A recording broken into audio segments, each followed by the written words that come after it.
Oi, agora ligou.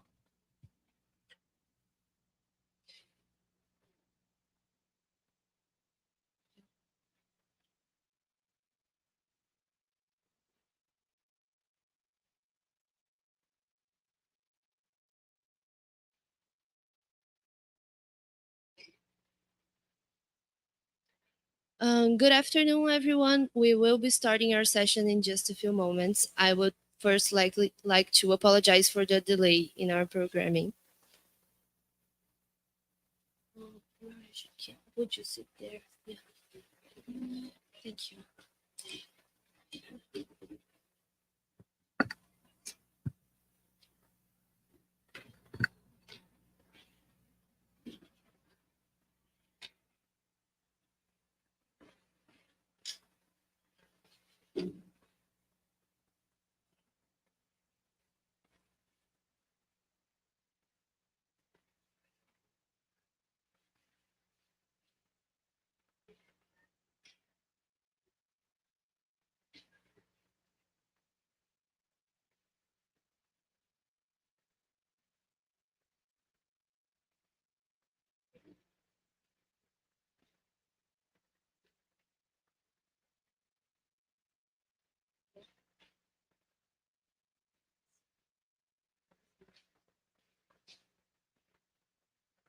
So welcome everyone. My name is Clara. I am currently a researcher at Transforma and also a student here at Unicamp, and I'm here to welcome you all to our session about intersectionality between race, class, and gender in the fight for social justice. I will briefly introduce our panel. So first we have Clara Marinho, which is a planning and budgetary analyst and also a Transforma researcher. Then we have Abirami Jotheeswaran, General Secretary of the All India Dalit Women's Rights Forum. We have Gacheki Gachichi, Coordinator of the Mathari Social Justice Center in Kenya. And Ismat Raza, former President of the Women Democratic Front in Pakistan. Nilüfer Koç, member of the Executive Council and spokesperson for the Commission on Foreign Relations at the Kurdistan National Congress, and Haj Patel, research professor at the University of Texas. And lastly, moderating our table is Professor Luiza Nassif, which is the director of MAGI and also a professor here at Unicamp. So the floor is yours, Luiza.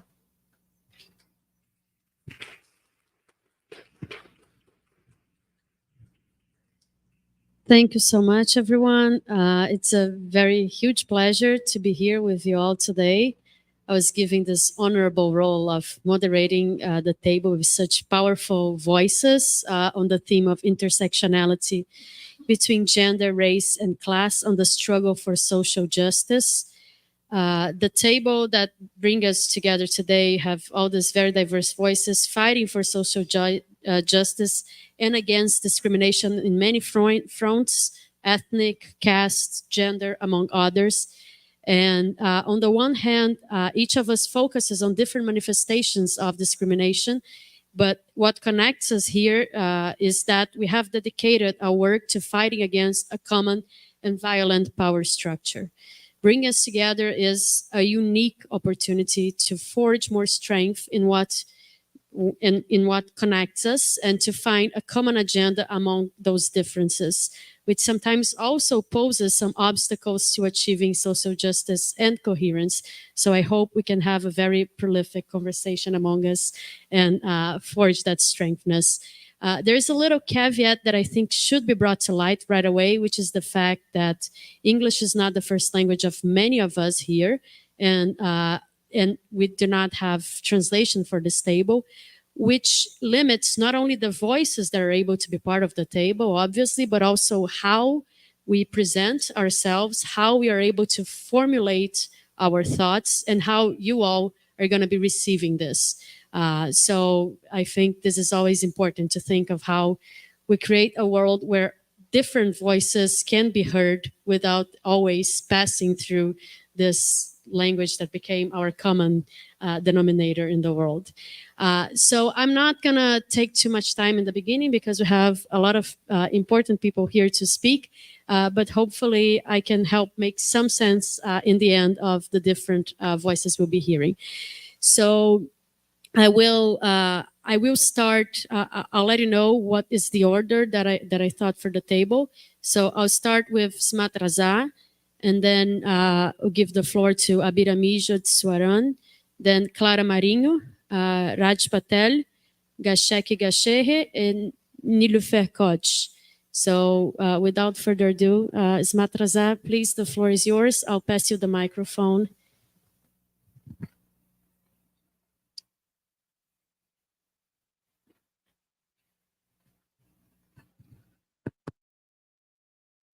Thank you. Thank you, everyone, and salam to all of you. English is my third language, and I was just suddenly called to this panel, so I'll speak whatever I feel appropriate because there was no time to prepare, but I think I have full command and will say a few words. As far as the question of gender is concerned, it's not something which is isolated or separate from other forms of oppression. It is intertwined with class oppression and national oppression, and it is also interlocking. For example, we cannot think of liberation of women if the entire nation is under oppression. We cannot think of liberation of working class women if their entire working class family is under oppression. Therefore, I believe that class oppression, national oppression, and patriarchal oppression, these are intertwined and interlocking. I'll just speak about some of the work we are doing in Pakistan and basically explain how imperialist wars have turned patriarchy into a strategic asset for them.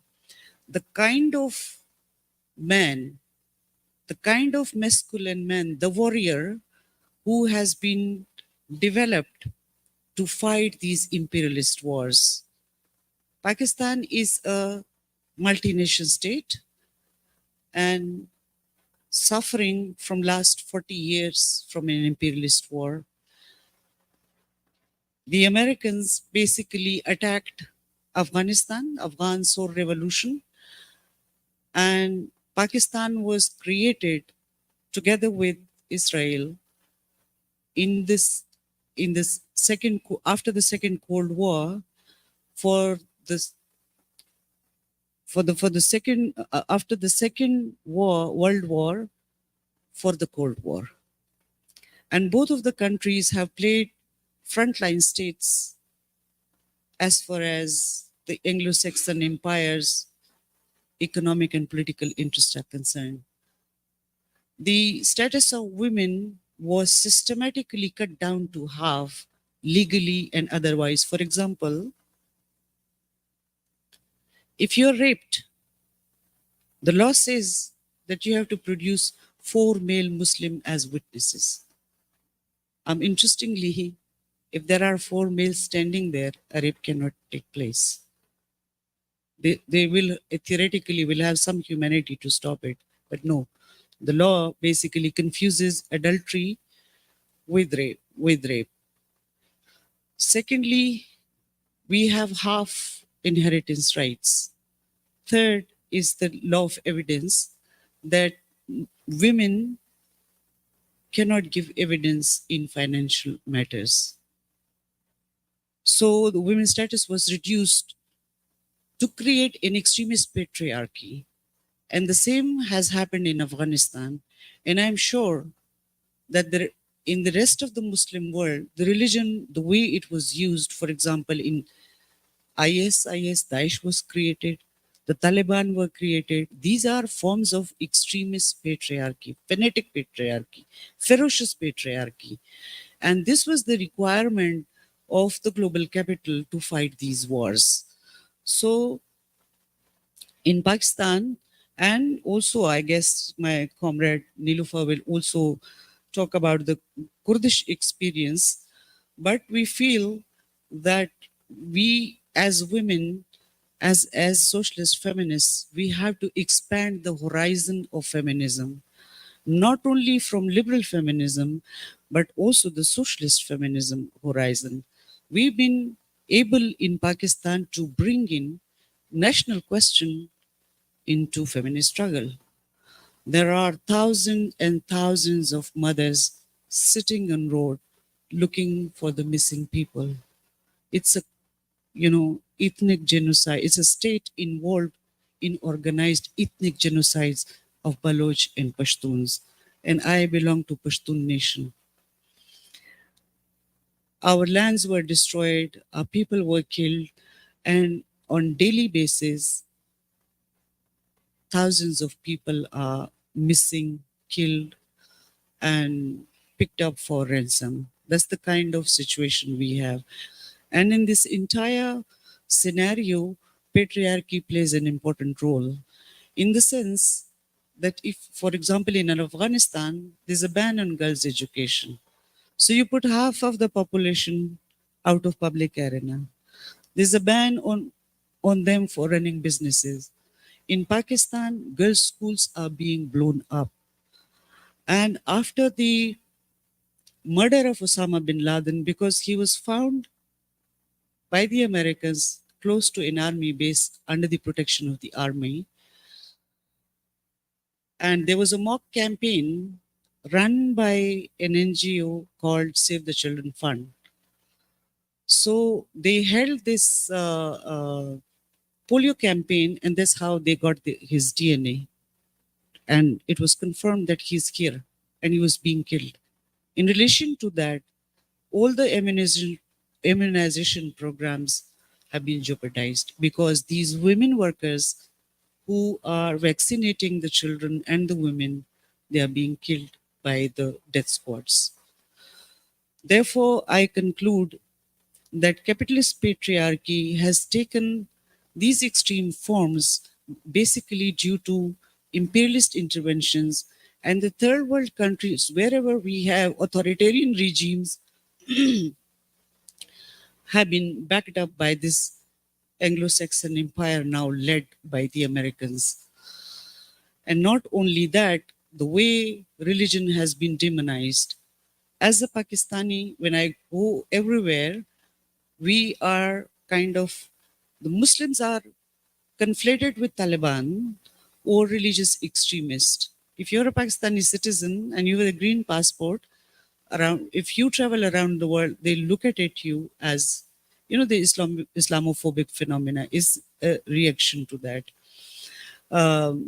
Not only that, the citizenship laws have also been changed.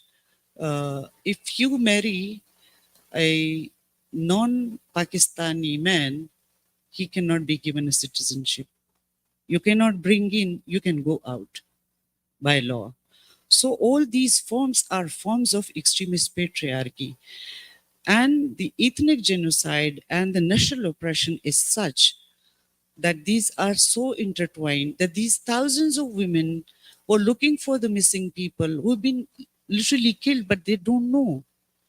Now these women and their children's future has been destroyed.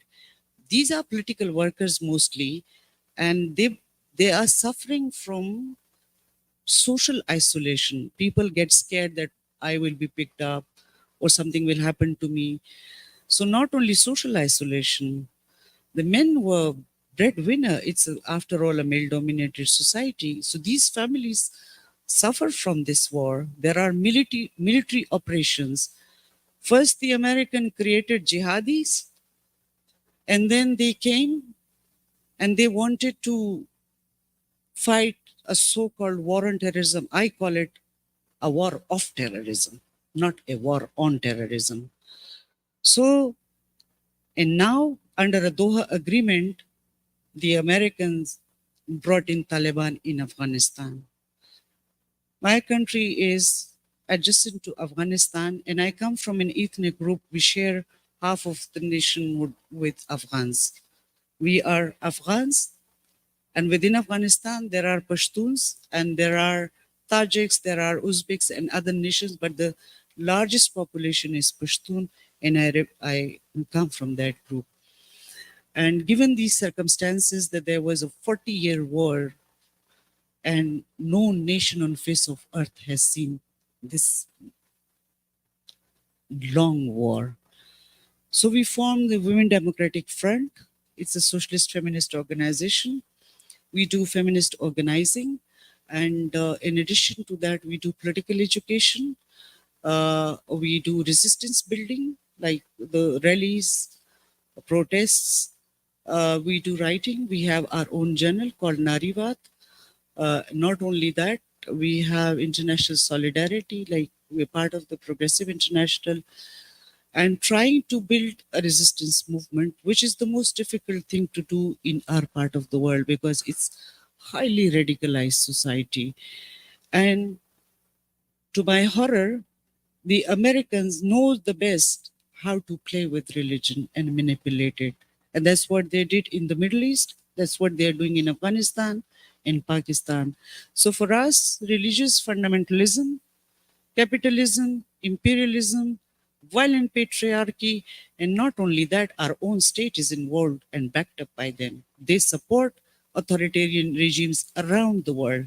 They do not let any democratic government if that government is not serving their best strategic interests. And to conclude, we are faced with second Cold War now. And this second Cold War involves Palestine, also a potential war on China, direct war, probably in 2025. And all the Taliban group, the death squads, which were originally created through the Pakistan army, these were created by the Americans and their allies. These groups have been recruited into ISIS, the Daesh. And they come every day and they kill people. My own hometown was taken last week by the Taliban. And I myself, I'm the internally displaced person and living in Islamabad. It's a very difficult world, and we we are struggling to build international solidarity to fight back imperialism, and within the country fight back capitalism. In addition, we have traditional tribal setup in the pockets, and also some feudal formations in sections of our country. So it's a mix of tribal, feudal, capitalist forms of patriarchy. And some are extremely violent. And we had some examples that women were punished.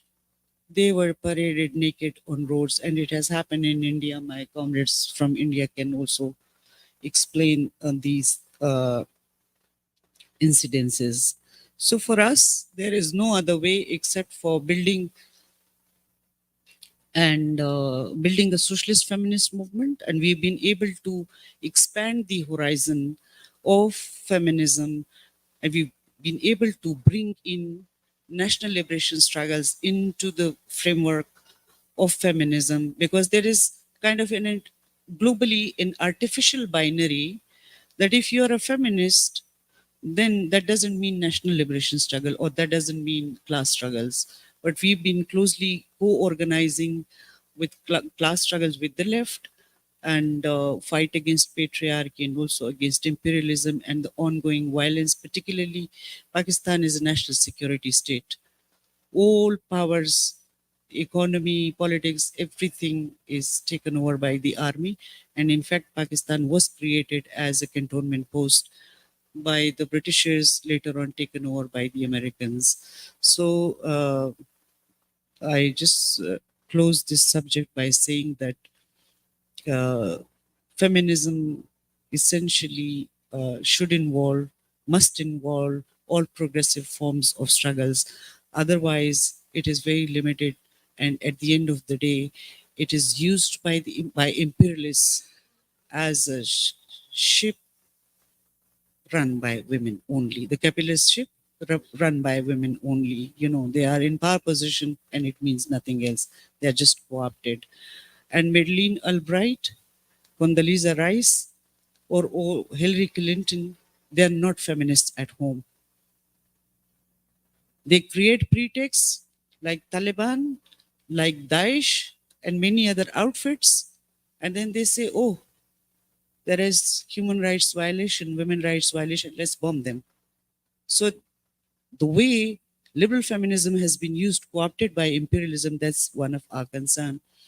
And I have a firm belief now, which I didn't have before, that human rights and women rights, both paradigms are colonial in nature. The way it has been, these have been used for imposing sanctions on countries. These violations were created by them, not that we did not have patriarchy historically or nothing was happening, but they scaled it up. They built their empire on the basis of our blood, on the basis of our women's labor. 1 million Pakistani workers from the war zone are working in the Gulf, building the oil big industry for them. 1 million doctors, engineers go out every year because the country is not livable anymore. Sexuality of women has been seized because the men who go for jobs to Gulf, the women who are left behind of the family, they're not supposed to have sexual life. They have to wait for years and years. And even the sexuality of men who are working in the Gulf, they're not supposed to have a relationship with the woman in the Arab countries. And it's a very sorry state of affairs. And we are left with no other option except for fighting and building struggles. And we hope that we'll be able to build collectively solidarity to create a world which is more egalitarian. And after all, women make half of humanity on this world.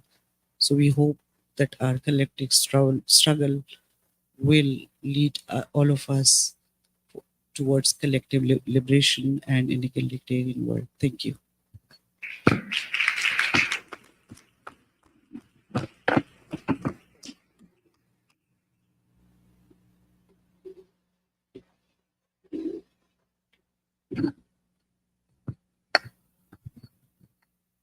Thank you so much, Matt. That was very inspiring, and I think a very good kick-off to our table and other issues that will come up. I'll pass the floor now to Abirami.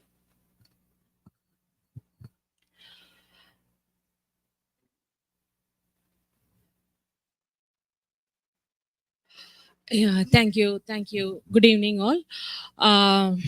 Following ma'am from Pakistan, now India represent this gender-based discrimination based on caste system. We all know the race, right? We have faced on racial discrimination, but what is meant by caste? How it has the similarities, or what is the thing? When we look, both are similar in one way or another. They establish the hierarchy system, social hierarchy, keeping certain community at the top of the hierarchy and putting others at the bottom. So both the things has the same elements, though it has a various historical as well as cultural context are different, but the discrimination and the inequality perpetrated by both the things are similar. So keeping in this, I would like to say about the caste and gender-based discrimination in India. The origin of the caste system, it is very much based on the Hindu religion. It says that the Brahma, the creator of Hindu god, from his parts the people has been created. The Brahmins are created from the head of the Brahma, and Kshatriya, the rulers, who are from the shoulder, and Vaishyas, the traders, are from the belly, and Shudras, who are from the leg of the Brahma. And apart from this, the fifth caste or outcast, the Dalits, are out of the caste system. So I'm going to speak about the Dalit and the caste system, how it affects from each and everybody in this country. Though it has been originated from India, but after the partition and other thing, the people started to move from various parts. So it is in Nepal, it is in Pakistan, it is in Bangladesh and Sri Lanka. So these are the areas, and Nepal very much. So all the South Asian countries are, the Dalits are in majority, and they have been facing this caste-based discrimination. So originally the caste has been rooted in religion, as I was saying, in the Hindu system, but it has been, now it become like a culturally dominated. Whether they have been a Hindu, they want to run away from this caste system, so they convert into another religion. Either it is a Muslim or Christianity or whatever the religion, the people has been faced discrimination because they can't change the caste. If a person is, it is based on birth. If a person is born in this caste system, and even after the death, he will be faced or she will be faced the discrimination. They have been buried in separate places. It can't be with all along the Hindu community. It has been separately, they have been buried. So when you see from the birth till the end, after the death, the caste system continues and they can't escape from the caste system, though they convert into various religions. So if you see the population, India, Nepal, and Pakistan very much identifies Dalits as a distinct social category, and the caste system, the census are very much available there. So the constitution, the safeguards, which is safeguards like India, Pakistan, Nepal, which says on Bangladesh, which speaks about anti-discrimination and equality in the constitution, but still in practically, if you see, the caste is one of the place, it plays a place where it has been discriminated based on caste. So this is a overall phenomena. Though India and Nepal abolished discrimination as per the constitution, and it also has a special legislation if there is any violence occurs based on the caste-based discrimination, then there is special legislation to counter those things. But the situation is how the laws are implemented. We have various laws for each and every provision. Untouchability is abolished. When there is violence based on caste system, it has been addressed. But the implementation, the official who are implementing the legislation, law, are also insensitive towards these Dalit issues, because most of them belong from the dominant caste community, so they doesn't pay attention to the violences faced by Dalits. So there are some of the forms of untouchability. Even it has been formed. The people are not allowed to enter the temple. They are not allowed to fetch water directly. They have to wait until someone comes and pour the water. So you can see these kind of forms of, even in the rural areas, not in much in urban, but in rural areas, if you visit, you can see these kind of places. And segregated Dalit children are made to sit separately, and Dalits are not allowed to sit on the equality on the chair and other things. So these kind of discrimination are very much visible in India and in the rural areas. So coming to the intersectionality, caste, class, and gender, how does it work? We have seen the caste system, how it oppresses the Dalits. And when you speak about Dalit women, it is much more. It is much more complex. The intersectionality, you can see the manifestation of patriarchy for Dalit, for women, Dalit women, is not only on gender, but also the caste. It clearly says, if she is a Dalit woman, then she will be faced, she formed triple form of oppression. One is because of the class, that she is poor. The another is a caste. she belongs to that identity, and third, she is a woman of gender. So these are the triple form of caste, class, and gender. It's really pushes into triple form of oppression. And whenever the women races assert their rights, they face different form of atrocities, violences, and you can see when compared to non-Dalit women faces lot of violences and atrocities, and they are the most forms of laborers in the country. You take whatever the labor, if you take, they are the most, either in the bricklaying, textile garments, mining, construction, carpet making, domestic violence. So various form, if you see even the manual scavenging, even today, it is very much related to the caste identity. So if a woman who is a sweeper in the most of the areas, you can see that she will be from that Dalit community. She may not be from a Brahmanical community or from Kshatriya, Vaishyas. Then the population much more who are involved in this kind of manual scavenging are from this Dalit community. The bricklaying workers, it's very much, it's not only in India, in Pakistan. So when we are seeing as a South Asian context, they are also predominantly driven by Dalit communities, the bricklaying workers, majority of the people. Textiles, garments, and sexual slavery. Because of the socio-economic condition, they are forced to do this kind of sexual slaveries. And there are some communities which do this as one of the work. So these are some of the things that we would able to see. And also the rituals like Devadasi, the Dalit girls are married to the god, and the priests are in having the affair with the people. So this is also one of the kind of thing that we can see. Even in Nepal, there are some community which are involved in this kind of thing. So it's not only forced, but also on ritual sexual slavery are very much we can look into this kind of thing. So this is what we would. And whenever they assert, when the violences are committed against them, as per the Ministry of Home Affairs data, the government data, it clearly says every day 158 crimes are committed against Dalits. So when you see on the Dalit women, the cases are much more. Like in 2014, it is like 6 Dalit women are raped per day. Every day 6 Dalit women. But when you see in 2022, which is a recent data, it clearly says 11 Dalit women and minor girls are raped. This is the government data.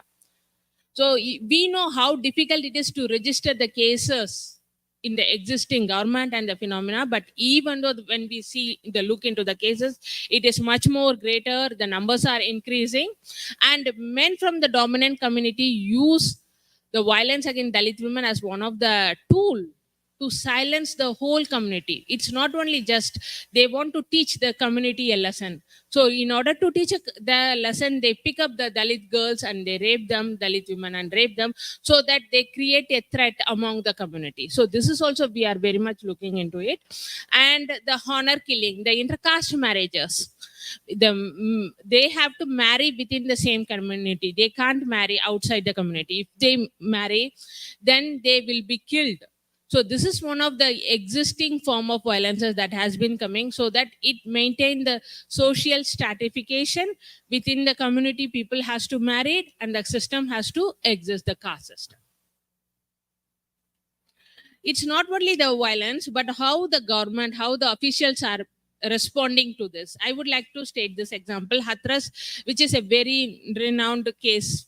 Like last 2 years it has happened, where a Dalit girl has been gang raped and murdered. And even in this case, the police very insensitively behaved. They burnt the dead body of the Dalit girl without the consent of the family in order to tamper the evidences. So this is the system. When we go to the police station, when we approach the police for some of the things, the police, how they behave, this is one of the example we could able to see.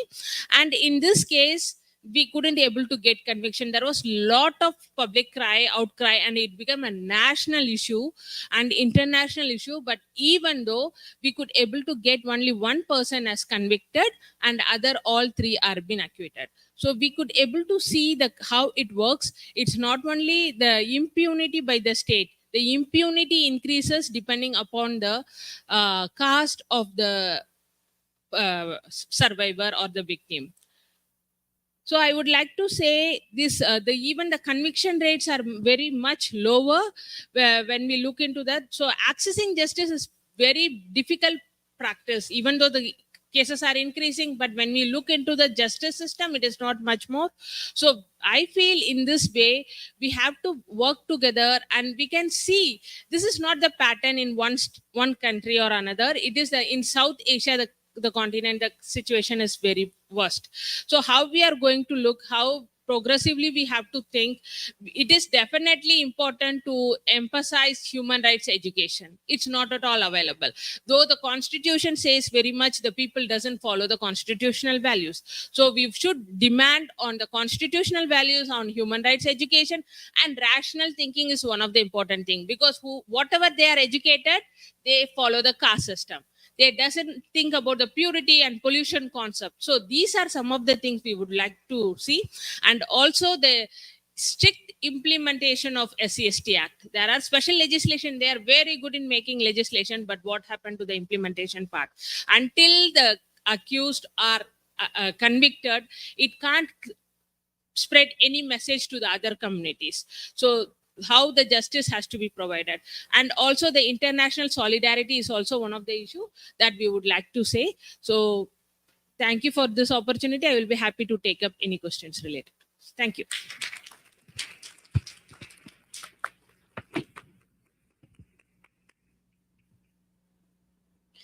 Thank you so much, Abirami. That was very inspiring as well, and very difficult to look at. It's a very powerful presentation. I'll pass the word now to Clara Marinho. Hi, everyone. It's a pleasure to be here. Maybe I will speak a kind of Brazilian Portuguese English. I don't know. But first of all, I'd like to emphasize that Brazil has already played a role in the global sphere in thinking about new possibilities for social organization and public policies. And I think that this kind of event can bring us together to rethink possibilities of action around the world. So I am civil servant. I work for Brazilian government. I have this kind of background, and I will bring here some kind of challenges to think about public policies based on gender and race. I think we have a lot of challenges in next years. So the first thing that I like to emphasize that intersectionality has become a kind of hit concept in the international sphere, and dissociated from the oppressions and the material conditions that gave rise to this concept, to them. So this idea has been circulated now in multilateral institutions as an instrument for the effectiveness of public policies. So a kind of washing, yes. So without referring to the struggles of Black women's movements against racism and sexism, and their experiences of fighting for the enjoyment of rights. So I think that this is a point that we need to retain. So now we have a kind of opaque anti-racism and sexism in the public sphere. So here in Brazil, for example, we are facing we can observe a lot of initiatives, specific initiatives, marginal initiatives. They are multiplying in public sector, but they are without a translation in concrete changes in the living conditions of women and Black people. So, for example, we are the 5th country in the world in feminicide.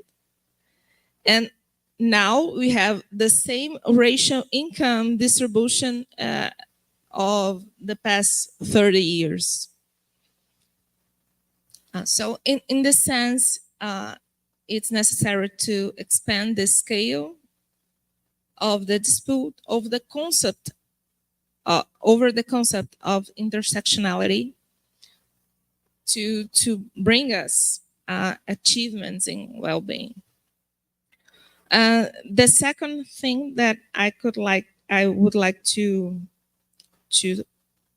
speak is about the reactions to the advancement of women's and Black movements.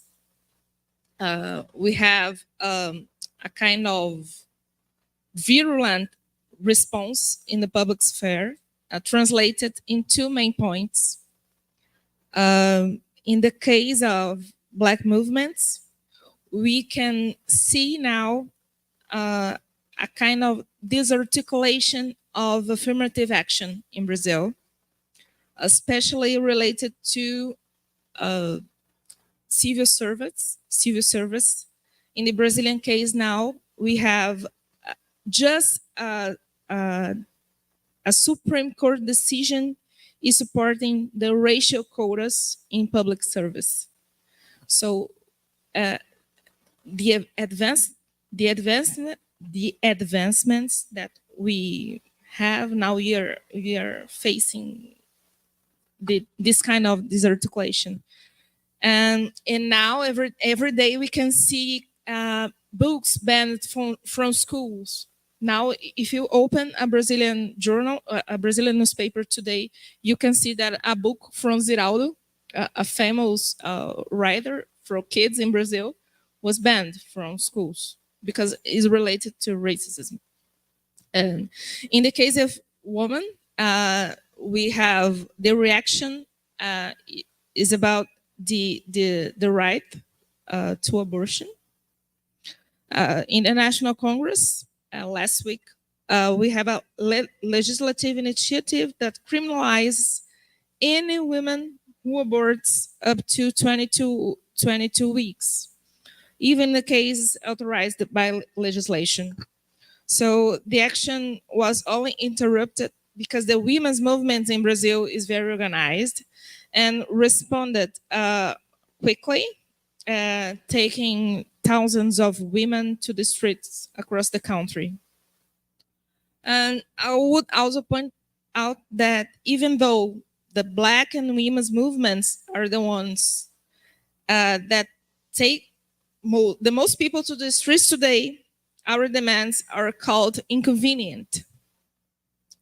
To use a word maybe soft.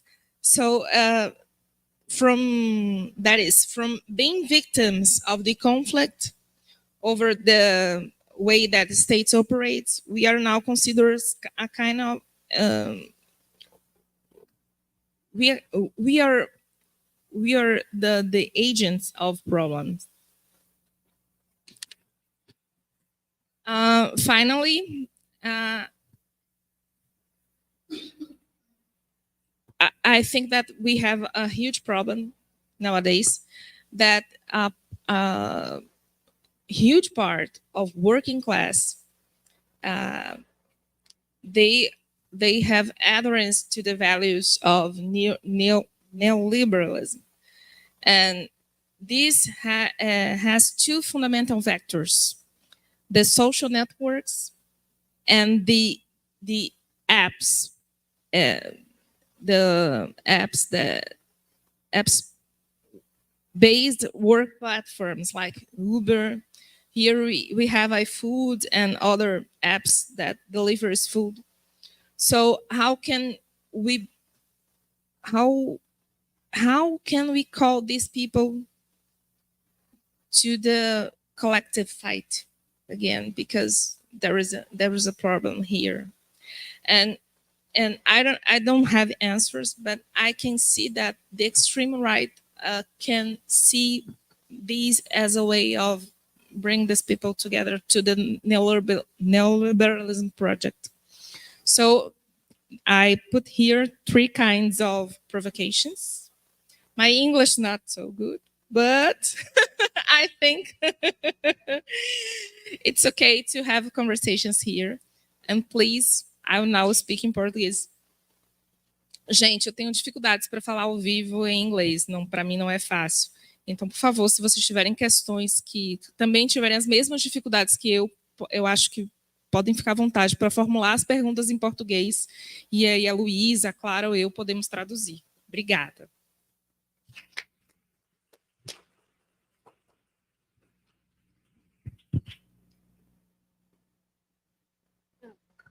Thank you so much, Clara. And yes, I hope we'll get, we're trying to also have some time for discussion, because I think given all the different voices we have in this table, this is exactly where we're going to find some interesting things to bring about. So I want to give everyone a chance to talk some, and then for us to also have some time. So now Raj Patel, please. Thank you. I want to share some good news. When it comes to intersectional struggles, we know that in general, we live under capitalist patriarchy. We live under racism and casteism and classism. But I want to share the results of a meeting that I was at last week in Thailand. We had a few social movements all together. We had the MST from Brazil. We had Abahlali Basem Jondolo from South Africa, and I'll tell you about them. A small movement from the United States that does post-climate change reconstruction. We were working with indigenous women in the Philippines and the Thai Peasant Federation. So 5 movements. And we were there to talk about the climate crisis and the work that social movements are already doing. Because every movement is dealing with the climate emergency. Every social movement is rebuilding after a storm, or rebuilding after a flood, or extreme heat, or a fire. All of these movements are in the emergency care world. And this climate crisis is already patriarchal. It's already racist, and it's already a war against war. So let me give you an example from South Africa. I work very closely with a movement called Abahlali Basem Jondolo. I'm going to teach you some Zulu. So can you say Abahlali Base Jondolo? Fantastic. So what you just said was people who live in shacks. And this is a movement of 130,000 people in South Africa. And shack dwellers are living on very precarious land. They are always either the working class or they don't have, often don't have jobs. We have unemployment at 42%. So there's a class situation, but it's also a race situation because it has been black people who have been put into white communities to be vote banks. So people, when the ANC wants people to vote in white areas, they move black people in. Now, it's very important that in South Africa, black is a political term that includes people like me. In South Africa, the left took the idea of racial categories and said, no, we are fighting back with an understanding that because we live in a white supremacist society, everyone who suffers white supremacy, even in different ways, must unite together under the political label of black. And I think that's already a step forward, and I'm going to explain why. But because the shack dwellers are rebuilding after the catastrophe, and because they are building power, they are subject to assassination. I mean, again, all of our movements deal with the violence of the state and political assassination, comrades who are in hiding, who travel from one place to another. This is part of the care that the movement now has to do because of the climate crisis and because of the crisis of capitalism. So every movement is in the business of care. So that's the first point that I want to observe, that the crisis is already making movements do care work. The second point I want to make is that internally this prevents, or this poses a contradiction, or a moment for movements to reflect internally. Because who's doing the care work? Disproportionately, it's women. Even in the movements that claim for socialism, it's usually the women who are doing the long-term care work. So within Abahlali, this moment of recognizing that actually a lot of the movement work is care work has prompted some reflection and some change within the movement. The movement has always been anti-racist, but also the movement has learned from the MST in Brazil about processes of anti-patriarchal organizing. So this is a moment of international solidarity that's very concrete. Abahlali now has a women's forum and a gender forum, so two different things, where members of the movement who identify as men can confront and be confronted about patriarchy. It's also a way for the idea of care to be extended, because Abahlali has learned from the MST about caring for the earth. And this means that the movement is now growing food and distributing it, again, learning from the Brazilian comrades. So this moment of care offers a chance for social movements themselves to think about how movements have internalized patriarchy and how to change that. And so in our discussions last week, this became a very fruitful area of exchange, thinking about how movements have to confront gender-based violence within the movement, how movements have to confront trauma. I mean, everyone here is traumatized because of the climate crisis. And that work needs to be part of the movement of recognizing and building systems of care to deal with trauma. Because otherwise we're always going from one emergency to the next emergency to the next emergency. And we've lost movement members to suicide. We've lost movement members to violence. So that's the second point I want to make, that this is, the care moment is a moment for combating patriarchy, but deepening the idea of care to the ecology through food, but also to one another through our care for psychological stress. But the third and last thing I want to say is that this is also a chance for movements to reconfigure their demands of the state. Because if the movements are always rebuilding shacks, for example, then the state maybe doesn't have to worry. If the movement is doing the work of feeding people, maybe the state doesn't have to worry. And that, we all agreed, is not the vision that we have for our movements.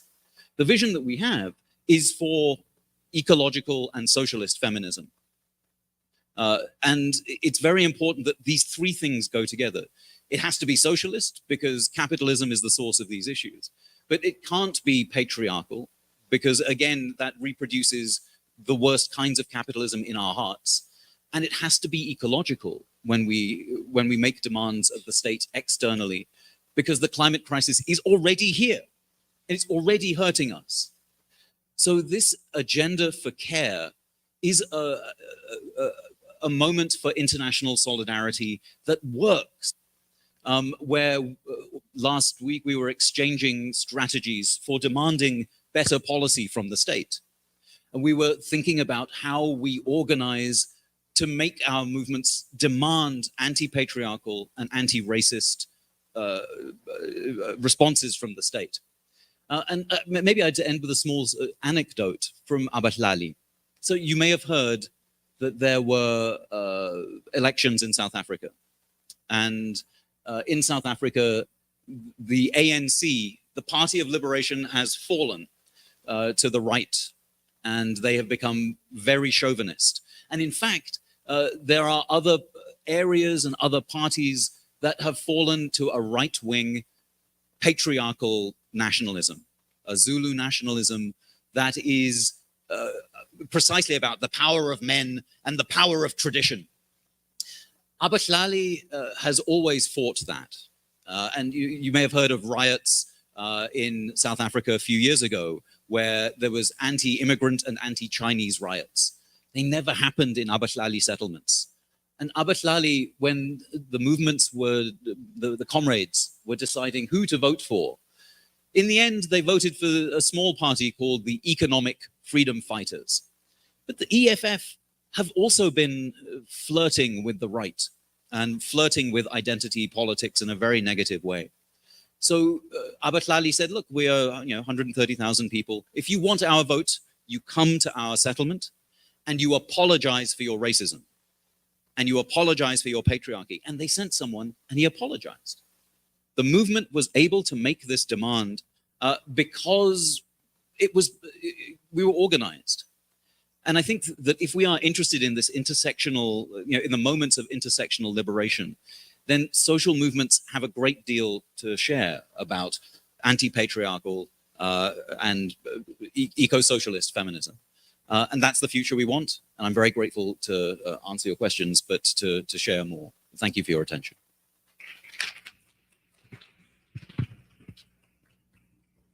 Thank you so much, Raj Patel. Now I'm going to pass the word to Gashaki Gashehi. Thank you very much, After Raj. I think I have not much to say because he has given us the vision and clear about how we reframe our demands. My name is Gashehe from Kenya. Kenya is very far away from here for sure. And I'm very happy to be here with these great feminist freedom fighters, so very inspiring. I come from a community-based organization called Madare Social Justice Center. It is based in an informal settlement like favela. And we have a lot of violence, and I agree, as the comrade Clara said, like here in Brazil, a lot of feminicide problem. Women pay heavy burden of domestic violence in our space. There's a lot of sexual and gender-based violence, and in our center we have a campaign on stop sexual and gender-based violence, and this has been shared here. It is a crisis of capitalism. All of us, and I think we're only men here because we're enjoying a patriarchal privilege. First of all, we need to start reflecting from ourselves because we are part of the pillars of capitalism. Is it true? Patriarchy is a pillar of capitalism. So women, as a comrade share about Dalits, they share a double oppression because of their nature of their work, their struggle, and the work that they do more of care work. So, and I agree the way we are constructing our social movement. So we need to educate ourselves from that.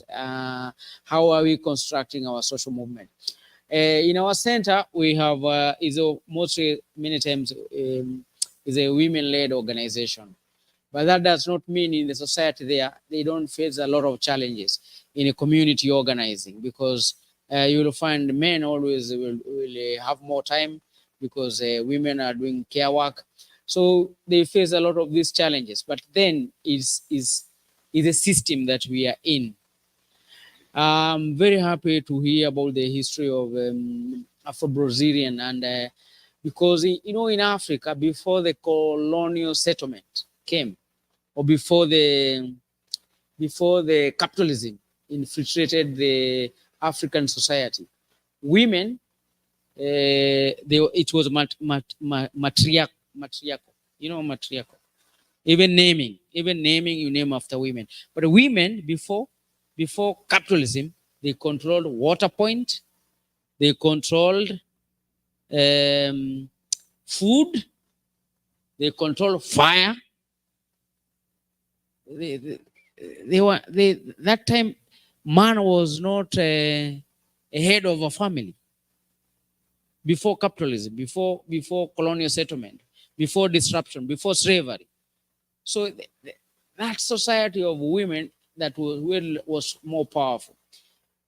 But colonialism, when it came and it divided our land, and it says the land now it is registered under man. Yeah, and now you see where women were controlling land, it changed, now it's man. And the man owned land without paper. So I agree, comrade, that this is a lot of almost 100 million Dalit women doing a very difficult work, violence, poverty, and hopelessness. The same with Africa. The entire African land, when you go during the day, who is doing the manual labor, the cultivation of land? It's women. Even me, I am a son of a single mother, but my mother was a father and mother. And you could see the history of those women. They pay heavy price in carrying the burden of the society. As a comrade, I say that women are more than even men in this world, and they are carrying the heavy burden of this crisis of capitalism. So as you see, it is capitalism, it is imperialism. So we have also to interrogate it clearly, so that also we don't fall pitfall. And I agree with Raja, and I am really willing to learn more about this, the demand that we frame. So Madare social justice, we are trying to build a social justice movement. Now in Nairobi, informal settlement, like favela here, we have like 21 social justice centers. We started with a campaign against extrajudicial killing and forced disappearance. Now, after that, we have been able to push the government that is able to even say now they understand there is a problem of extrajudicial killing, of enforced disappearance. The same way it happened here in Brazil, in somewhere, Rio de Janeiro, I read somewhere about a lot of extrajudicial killing, enforced disappearance. So we have done that kind of a campaign in Kenya, and it became very strong that even capitalist bourgeois media picked those. And even the current reactionary president, who is very close like Bolsonaro, but he campaigned and said, no, I'll stop enforced disappearance. You can see even a most reactionary president can pick those kind of language, but he picked them because of a campaign that we did in our center. So there is that what we have done, and then now we have moved on in a campaign on ecological justice. So we have formed a network called Ecological Justice Network in the informal settlement, and then close to our center there is a river called Madare River. So we have gone there and we are trying to clean it and create some community parks. Now those community parks also become sites of organizing. And also we created something like called a solidarity kitchen during the flooding. But here Raj has really criticized us. We needed to reframe that so that we don't continue doing charity instead of demanding access to healthcare, access to education, access to food and livelihood for all. So I think that's something that we are learning as a social movement. But what I say that very powerful from Clara is that also we have to be very careful with what she has said. And I think it's good to have people from the government also having this kind of a very strong view and articulation. You know, it's very powerful to find, whether from a university or from government, that they can able to articulate the question of women. Because I agree with her, the banding of the intersectionality without changing people's material condition is a big issue. It's a big issue. And I think we need to think about that. How are social movements using these words to frame our struggles? Because there's one great revolutionary in Cape Verde. I'm sure because of many Portuguese here, name is very close, called Cabral, Amica Cabral. And Amica Cabral said that people are not fighting on their ideas in people's head, and people are fighting for their material condition to change. That ordinary people here in a university, the son of the worker, a daughter in favela, they are looking for women. They are saying, how can I get today water, healthcare, food, and shelter, basics? So if us as community organizers, we need to transform ourselves to the agency that liberates itself from patriarchy and help to build what Comrade Rada says so powerful. And I think I'll carry this from this because of me, even more so, a vision of ecological and socialist feminist of the future. I think if we can build that agency from all our struggles, I think we can have made some important contribution in this struggle for a better world.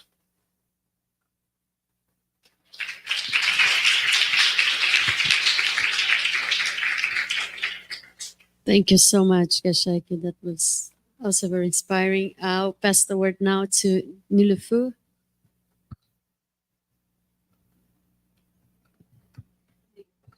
Okay. No, okay, I can understand. I'm so happy to be here. It's my first time in Latin America. I'm mostly focused on Asia and Africa. So happy to be in Brazil as the first station of Latin America. I will talk about the experience of the Kurdish women's movement. And if I'm going somehow to give a frame of the history of the Kurdish women's movement, it has something to do with our unique history. But some details about the Kurds some of you don't know about the Kurds. So my country, Kurdistan, was divided in 1923 by British France. The biggest part was given to Turkey. The second biggest part was given to Iran.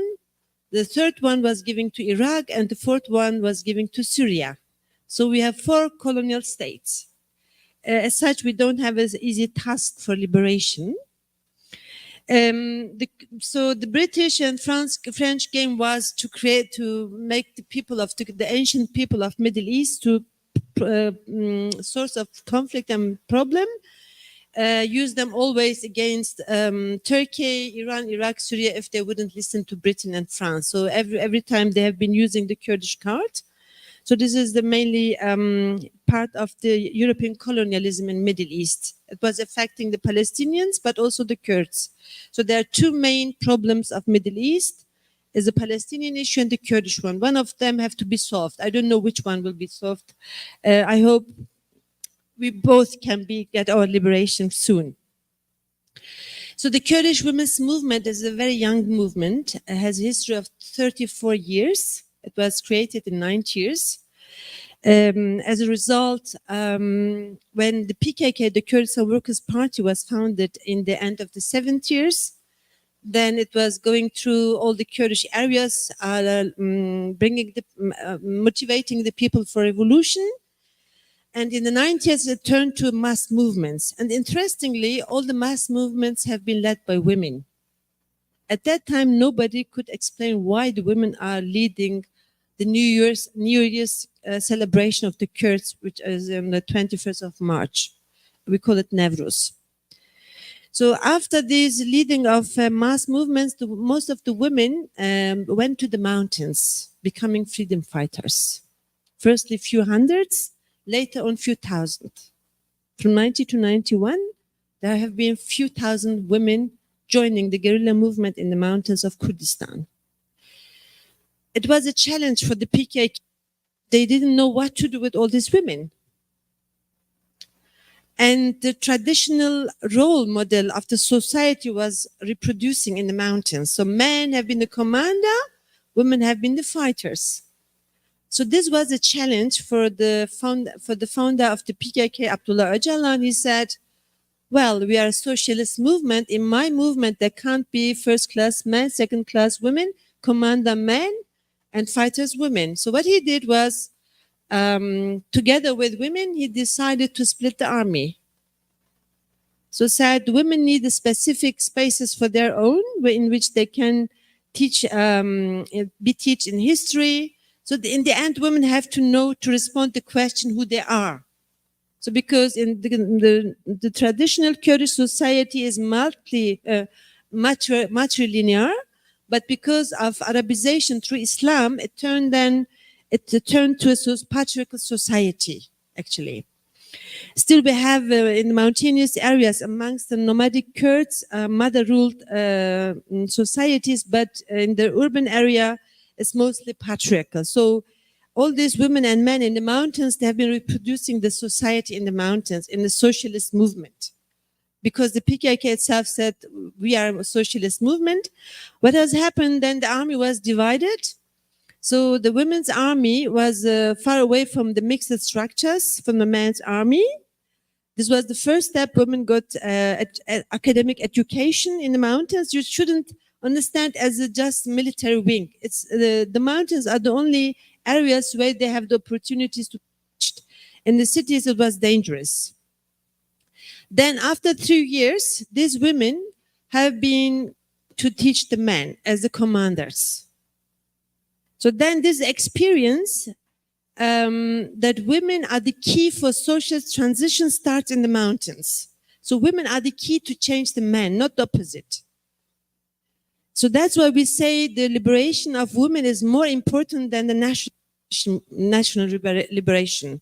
You can liberate your nation like we experienced in the 70s in Angola, Mozambique, or in Chile, Nicaragua, where women have been participating in the revolution, or in Palestine. The first have been the women who threw the stones in the first Intifada and second Intifada. After the peace process, women all have been disappeared. So we learned from all the experiences in different countries that we have to make it different. What happened to our sisters in other parts of the world shouldn't happen to us. That's why we said we need this autonomous organization of women. So we have two political parties, 2 democratic confederal structures, 2 armies. Everything is double.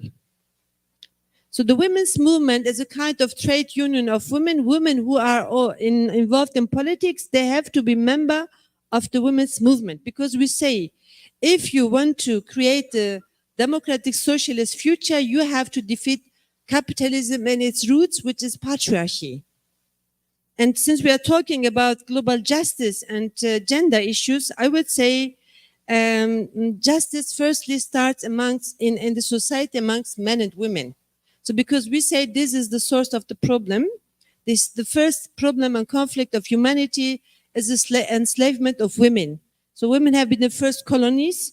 Women have been the first classified as a second class. So if it's the starting point of becoming problem, then we should start there with the solution. So that's what we're experiencing. And we say if we want to defeat capitalism, we have to weaken patriarchal culture, patriarchal mindset. And this is the duty and the job of organized women's struggle. So in this sense, we don't care what the man is saying. So because we understand ourselves as the leading, as the key for transition towards democratic justice, and we don't accept women as biological humankind, but as a sense of sociology, because we do believe women are the one in human history who have been able to build communal structures, being more able for collectivism, a little bit more far from selfishness in our mother-ruled societies in the past, and we still have some of the customs in our today's tradition. And we say, we said it's not enough just to have a women's army, and the women's army is not just to defeat the colonial states. No, it's a guarantee of women to be protected against patriarchal oppression in the movement itself. So the Kurdish people's leader, Abdullah Öcalan, was telling the women, it can be that one time will come, they will ask you for a peace negotiation. So you will sit on the table and the UN will mediate. They will ask you to give up your arms. And he said the women must never give the arms. The men can do, but not the women. because it can happen that the men can then lead the table for this peace talks and then later on say, sisters, we thank you, you go back. Now we take care for political rule. So then you use your arms against your male comrades. So this is the reason of the women's army is not just an issue of defending against colonial powers.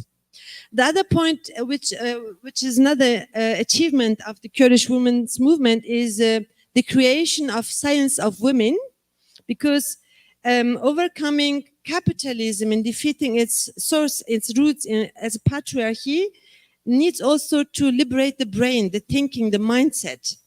So, and we say one of the tools of capitalism is to occupy the brains through science. And naturally, science was historically was a tool to describe the environment where you live in. So now science is kind of a tool to occupy the brains of ours and also to affect our emotions. That's why genealogy, the science of women, has the duty to fight the positivism, which is a kind of tool of occupying your brain.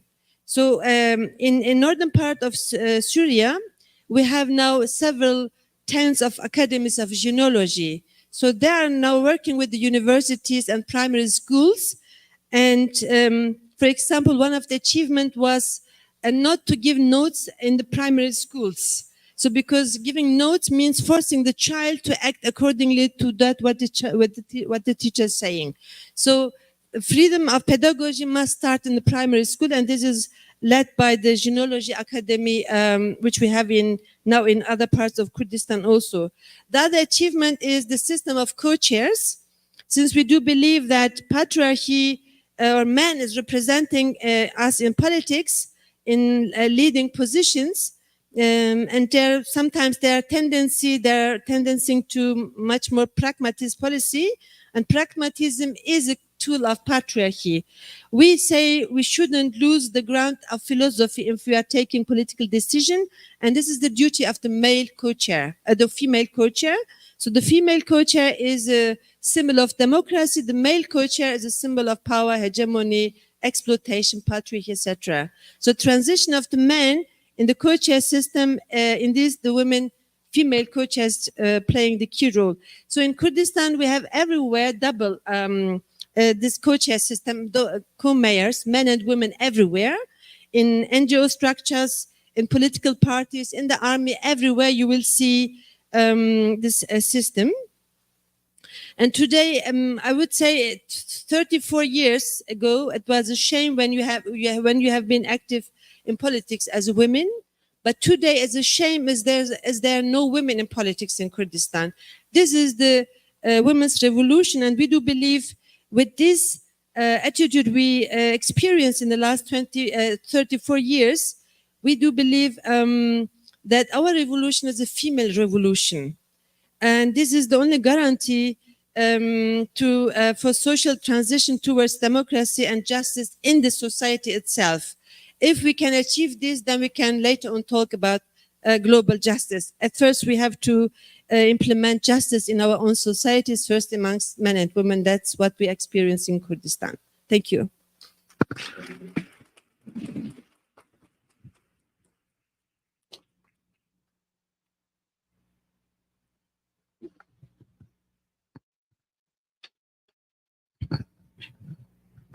Thank you so much, Nilüfer. That was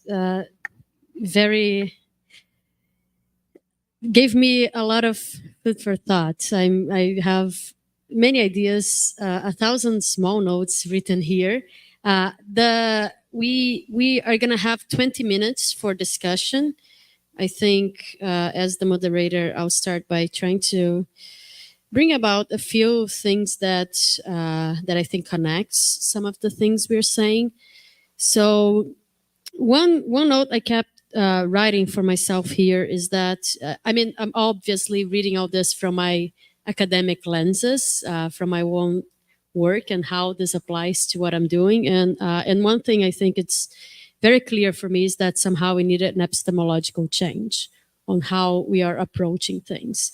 So this whole idea of impartiality or neutrality, or what we've been seeing in in academia these days as well, and public policy of evidence-based things, this is very dangerous and complicated as well. Because if we start off from a very exploitative world, because I mean, we sometimes say that capitalism is gender biased or race biased. It's not biased, it's exploitative. So we need to have this more structural understanding of the system of oppression. And I think what we struggle with is that there are all these cracks in the system currently. We have a care crisis, a climate crisis, political crisis, socioeconomic crisis. Each of us have mentioned a few aspects of this, a crisis of nationalism in some way. And capitalism over and over has reinvented itself, and dividing people has been one of its strongest ways of continuing and surviving, even through a very deep crisis in the system. So specifically in my work, I work a lot of care economics, and what we do see in Brazil specifically is that the way that we have been guaranteeing the social pact that we have right now that guarantees the reproduction of life in Brazil is racism and sexism. That's how we are able to still survive, even though there is a huge care crisis. So this is the solution, the tacit solution that has been given. And the moment we fight against patriarchy and we fight against racism, I feel that then we actually have a crack in the capitalist system. And I think many of you have brought that about and have been working exactly through that lenses. I believe we should open the floor. I don't know if anyone has specific questions. And I'll try that. Otherwise, I'll give the word a little bit again for people to react to each other, because I think that would also be good. Questions? Reactions? A gente pode, se quiser fazer pergunta em português, a gente faz uma tradução.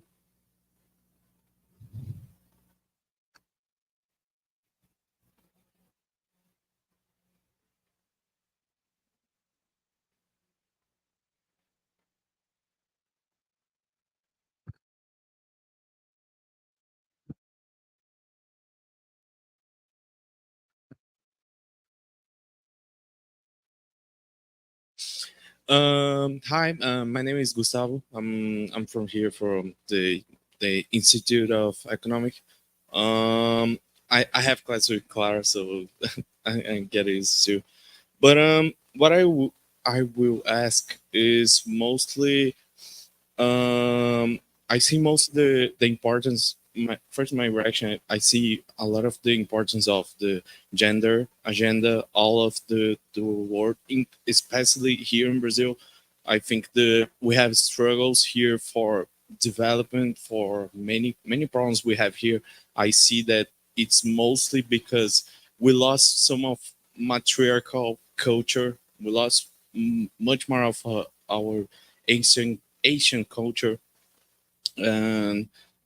and we are getting too much engaged in capitalism and all. But what I should ask, what I want to ask more, do you see any connections, like we bring here with Patel the idea of how the social, how social organisms are like making a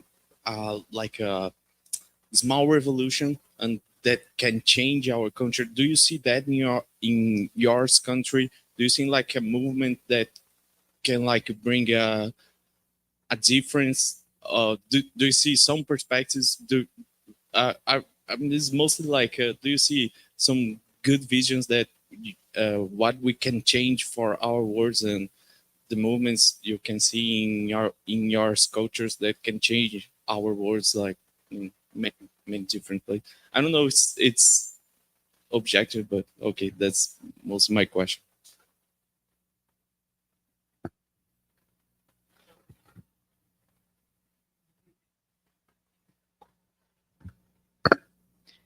Thank you. I just wanted to add, my name is Amanda. I work with Luiza. besides social movements, how women specifically can contribute to this big fight against capitalism and imperialism and the climate crisis. Thank you.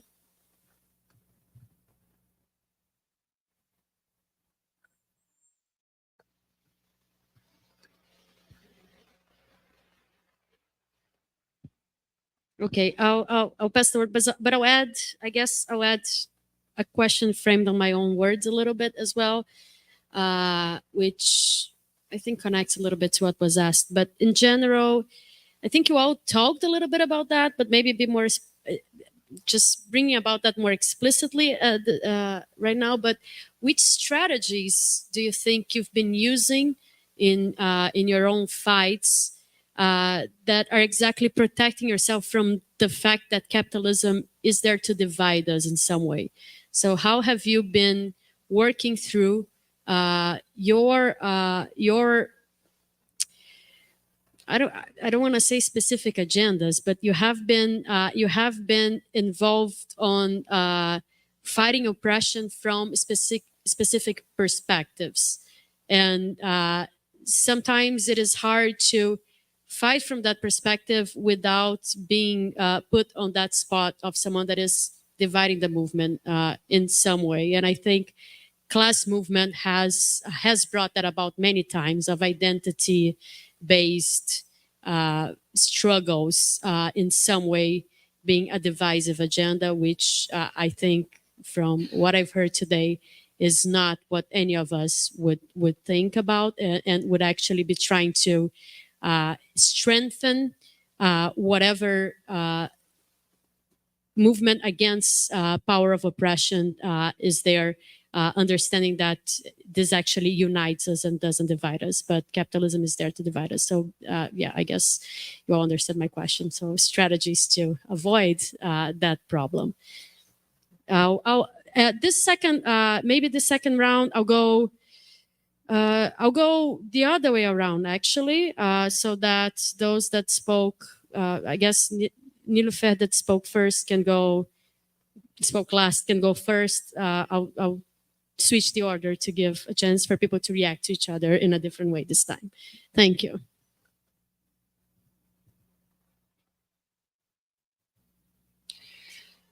Yes, it's an important question, how to overcome capitalism. This is the question which is keeping us busy. I would say we should start with us in the system against the system. So we have to start, but not individually, being organized. Because capitalism has a history of 5,000 years, is well organized in every field. We must be able to imagine that we can exist or survive without a central structure, which is state, actually accumulation of capitalism. So we as the Kurds are lucky because we don't have a state. So, and since 20 years we say, if you want to be free, there's no need to have a state, because state itself, nation state itself, is a source of the problem. It's accumulation or guaranteeing capitalism. And I'm not so sure if we should understand capitalism as a form of economic exploitation, because capitalism's main tool is the ideological hegemony. And ideological hegemony means, firstly, to justify itself in our brains, saying you can't survive without me. That's why I say we have to imagine that we can exist with the nation state as an organ of capitalism. In this, in the past, people used to say we are so sorry for the Kurds. In every book, you will find the Kurds, the definition of the Kurds. The poor people, the poor nation, there are 50 million and they don't have a state. So when we say, no, we are lucky, we could survive with this central structure. We could keep our autonomies in the mountains. And now we found a solution which we are calling democratic confederalism. And the strategy is that capitalism is reality. We are living in a capitalist system, but you can build your own structures also in a capitalist system. Everything which belongs to capitalism is created by us. All the technology, the bridges, it's ours. So who needs whom is the question. And we say capitalism needs us, not we need capitalism. Capitalism is just 1%. And like David Graeber used to say, we are the 99%. So we have to organize the 99%, that's we.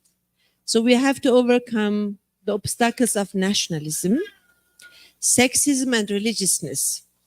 These are the main instruments of dividing us from each other. We need to learn to be the democratic nation of the 21st century without being the superior ruling ethnic group.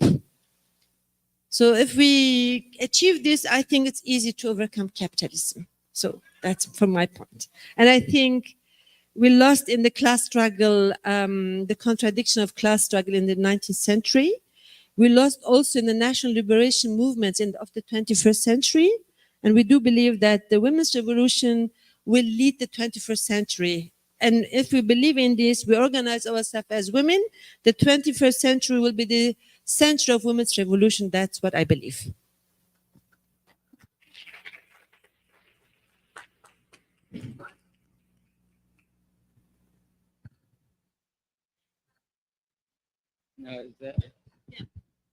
Also, I just appreciate Nilüfer for what he has said, that the banner for the next revolution will not be read by patriarch or patriarch, will be read by women. So powerful. I really appreciate it. But the thing about how do we in social movement not get caught up in identity politics? We're in our social justice movement in Nairobi, and I'm very happy Raj has talked about Abbas Shalbis Mujondolo in South Africa and how they are trying to combat patriarchy, sexism within the movement.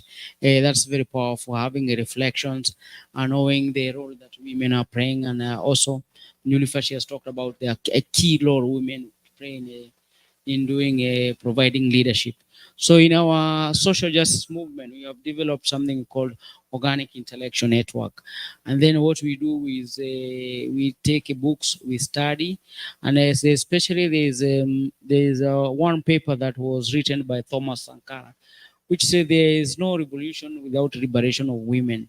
That is very articulate on the question of women and the role of the African culture, traditional culture that enslaved women in patriarchy, sexual and gender-based violence, and it's very powerful Sankara paper, and it's the same line with the Abdallah Öcalan on the idea of genealogy, that women play a major role in terms of the development of knowledge and ideas.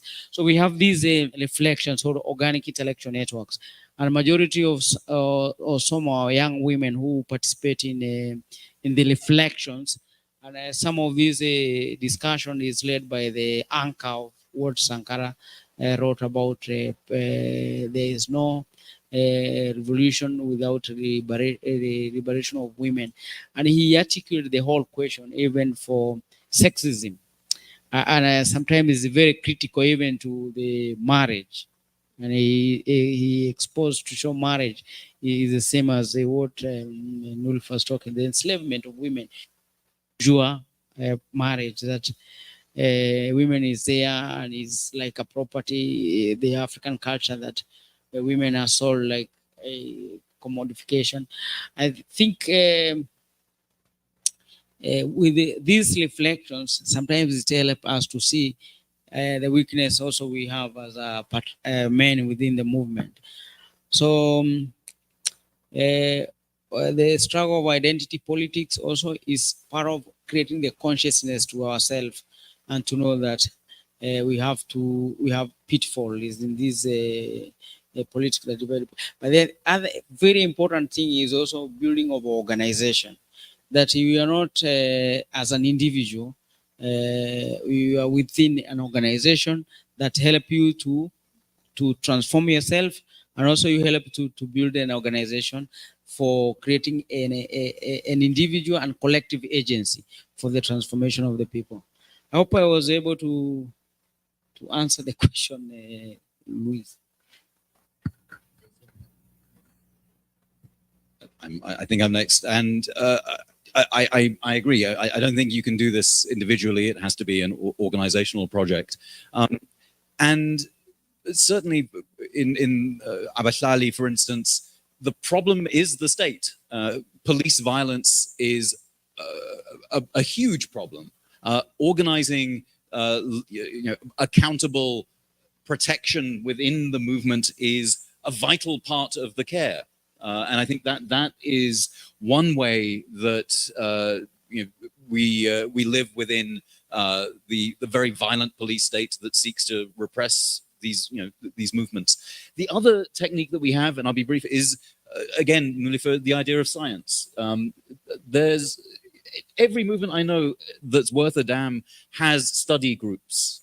We study together and we learn and we criticize, particularly criticizing patriarchy, but criticizing and learning and developing our own science. And that happens in meetings. And one of the things about these study groups and these meetings is that they are both productive of knowledge and spaces of reproduction and joy. Because otherwise, being in a movement is like, oh, fuck, we're going to beat capitalism. It's so horrible. But you can't build a movement without pleasure. And certainly in Abahlali, you don't go to a meeting without a song and without food and without care and love and children, junior comrades running around. You need all of that to keep you alive. So it's a different kind of study from this university, I think. But it is generative of very deep and transformative knowledge. I don't know if there's something that I would add, but let's go about the experiences here in Brazil. I believe too much in the Black women's movement because we are the base of our society. So once we can look the challenges of this group, we can tackling other challenges in society, in our society. So I think that this kind of movement, the movement of the base, can challenge all the pyramid of classes. About strategies, I think that is about a collective work. When you are alone, when you feel alone, it's difficult to build solutions and the things that I am involved. I'm always with people who wants to change the society. So I am a civil servant, and I always look for other civil servants that can change the face of state. Because I know that if we can change little things, we can make lives better. So I think it's this, for instance.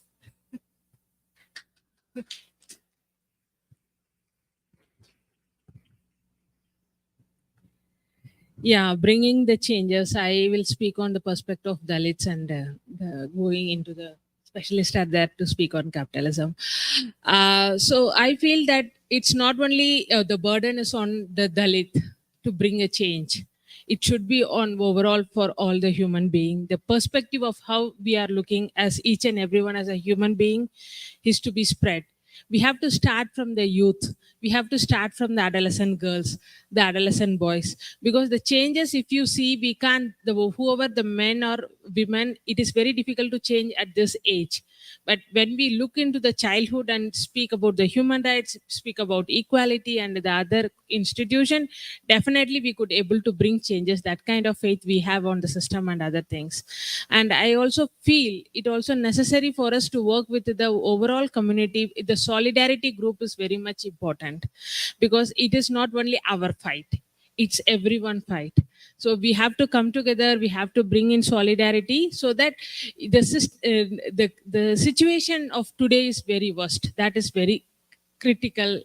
So when one person is crying or another is in pain, definitely it is not very far for each and everyone to get the same pain. So we should realize that, and I feel that it is the solidarity, working together and working with the youth and children. These are some of the strategies to bring a change in the society. Thank you.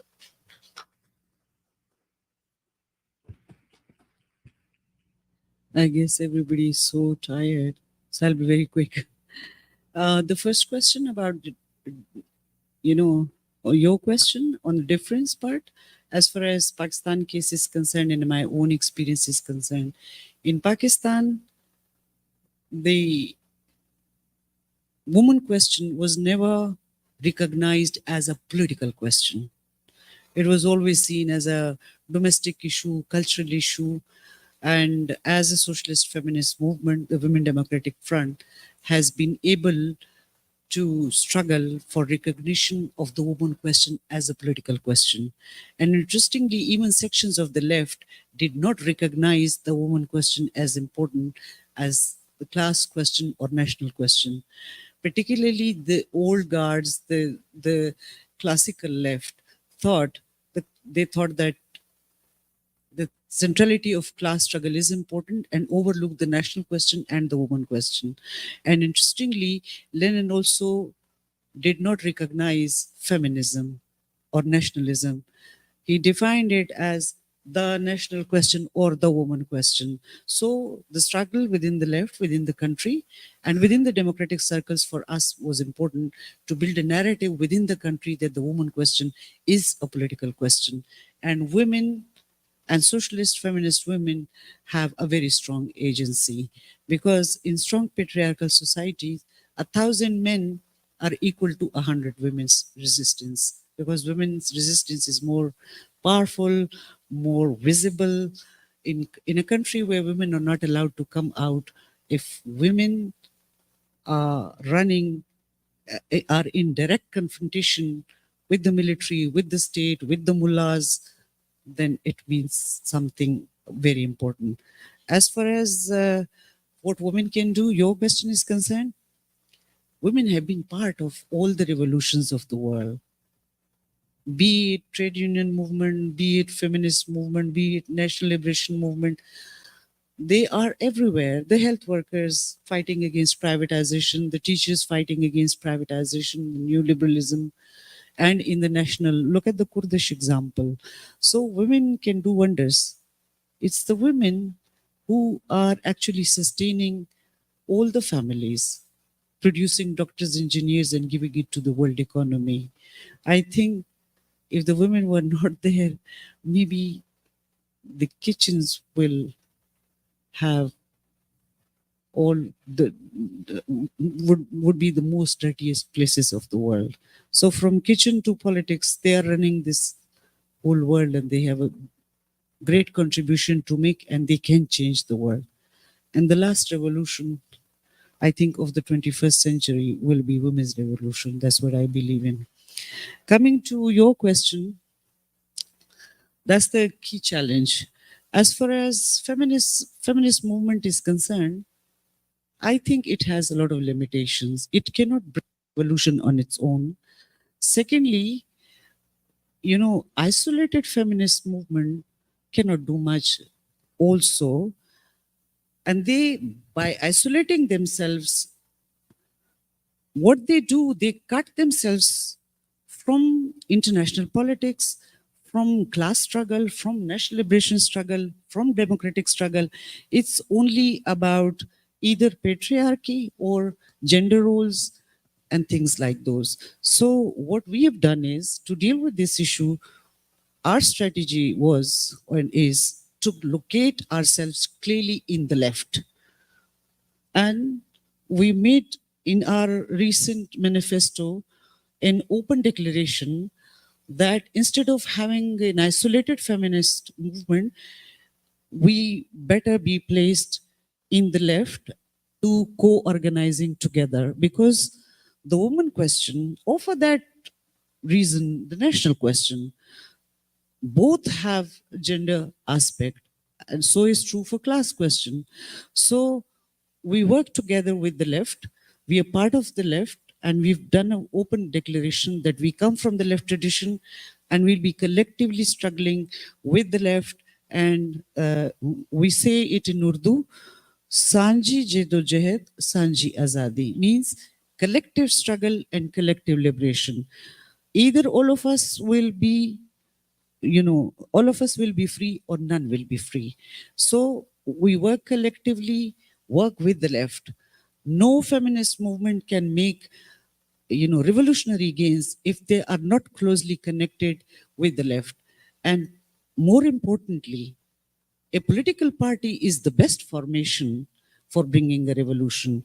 If any feminist movement, or for that matter, any other movement, is not associated with organized party politics, they cannot make gains. So our solution, which we articulated after 5 years of work, that we disassociated ourselves from the larger feminist so-called artificial sisterhood. That liberal feminists are our sisters, and they keep on struggling against us. So we are out from the artificial sisterhood thing. We are into camaraderie, and I think that's the best way to go about it. Particularly, that's the experience of also Kurdistan women's movement. It is integral part of the overall movement. And so we work closely with Baloch National Liberation Movement. We work closely with Pashtun National Liberation Movement. We do co-organizing with them. And sometimes we don't find, reciprocal support, but that's perfectly fine, because we believe national liberation paves a way for other gains. You, like half of the nation, half of the humanity of a nation is formed by women. If a nation is liberated, that means a lot for the women of that nation too. And connecting it back to your question, there are the communists have been telling us that women's liberation will come after socialist revolution. The nationalists have been telling us that the woman question is a post-national liberation phase. But we've been able to push for agenda and democratization of these movements. So an autonomous feminist movement is the key, because it works as a searchlight on all the left organization working together. So everybody keep on calling us, checking with us, is this statement okay? What should we do on the International Women's Day? Are you okay with this thing or that thing? So autonomous, stay autonomous, be part of the larger fraternity of the left. Collective struggle, collective liberation. These are the principles which can help us building a movement which has the force to dismantle the oppressive system and liberate the society as a whole. And one final word, we as socialist feminists, we're not for matriarchy either. No patriarchy, no matriarchy. A society which is egalitarian for all human beings, based on social justice, peace, and harmony with nature. Thank you so much.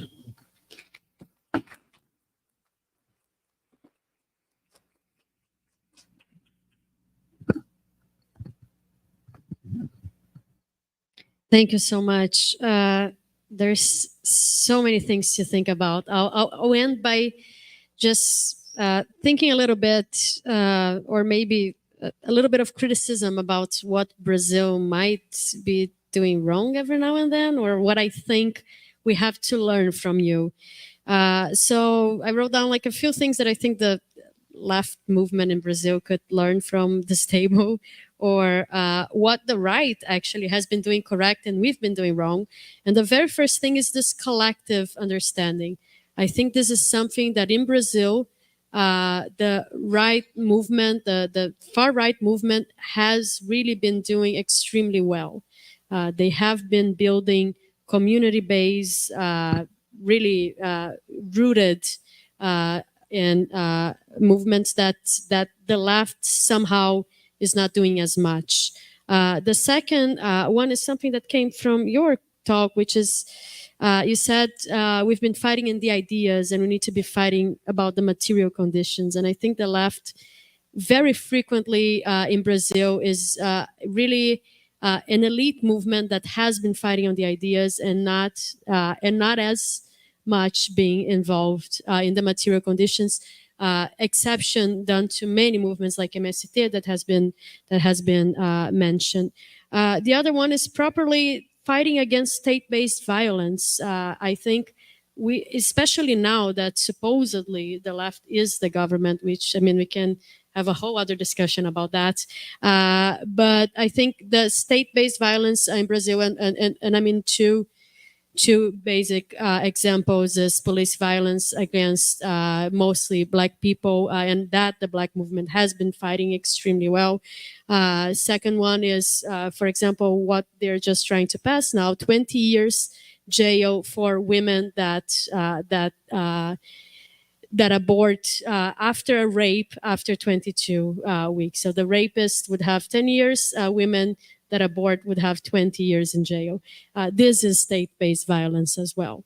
So I think there are a few things we can learn here and how to think of, you said about the feminist movement being a left movement. I also think how can the left movement in Brazil actually be feminist, because it has not been at all. Most of the, and this I think Clara would have a whole other conversation to give you examples of her experience as a civil servant that she has talked to me about, of how much has been done for women in supposedly left-wing governments or supposedly right-wing governments, how much has been done to Black people, and we expect more and we'll be asking for more. That's it.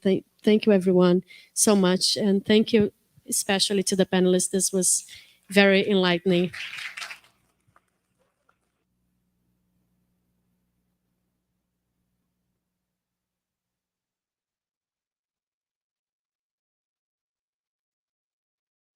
Make an announcement. So everyone, we will be heading directly towards the arena. Okay, there is a coffee break there for everyone, so we can just go ahead and we'll be there soon.